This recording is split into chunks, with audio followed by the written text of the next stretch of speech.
Les bacheliers sortis des lycées d'excellence et interdépartementaux du Congo ont été édifiés sur des conditions d'accès et les avantages qu'offre la future université Denis Sassou Nguesso de Kintélé qui s'apprête à ouvrir partiellement ses portes dans le cadre de l'année académique 2020-2021. Devant ses futurs étudiants ce 5 octobre, Yolande Berton-Ofouémé a expliqué d'une manière détaillée les différents domaines de formation qui peuvent bien faire le bonheur des apprenants. Une initiative du ministère de l'enseignement primaire, secondaire et de l'alphabétisation dans le cadre de l'orientation scolaire. Il ne faut pas choisir des filières par mimétisme parce que votre ami a choisi la chimie, donc vous aussi c'est la chimie, ou votre ami a choisi l'architecture et vous aussi non. Il faut bien réfléchir avant de choisir une filière parce que c'est votre vie. Pour l'instant, 3 établissements sont quasi prêts pour accueillir des étudiants. Il s'agit par exemple de la faculté des sciences, de l'Institut de l'architecture, l'urbanisme, bâtiments et travaux publics et de l'Institut de géographie et aménagement du territoire.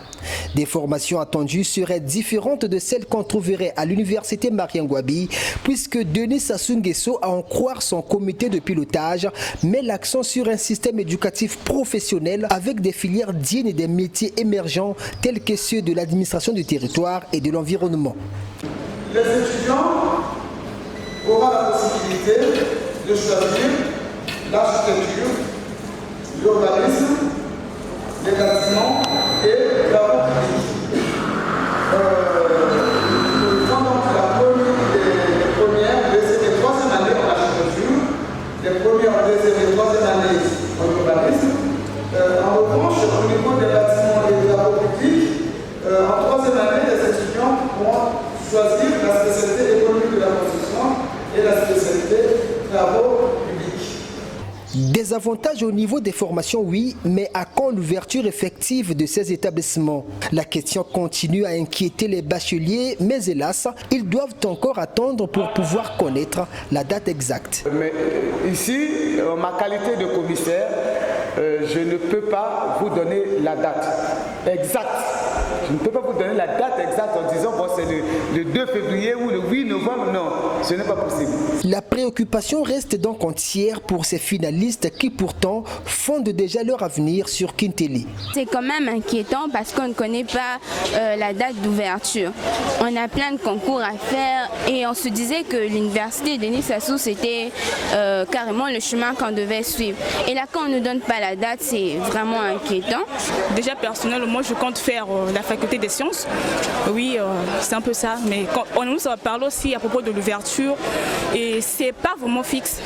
Oui, ils nous ont dit au fur et à mesure qu'ils vont essayer de s'entretenir avec le gouvernement, il trouvera une réponse à ce sujet. Autres aspects soulevés par les futurs étudiants, les questions liées à l'hébergement, restauration et transport.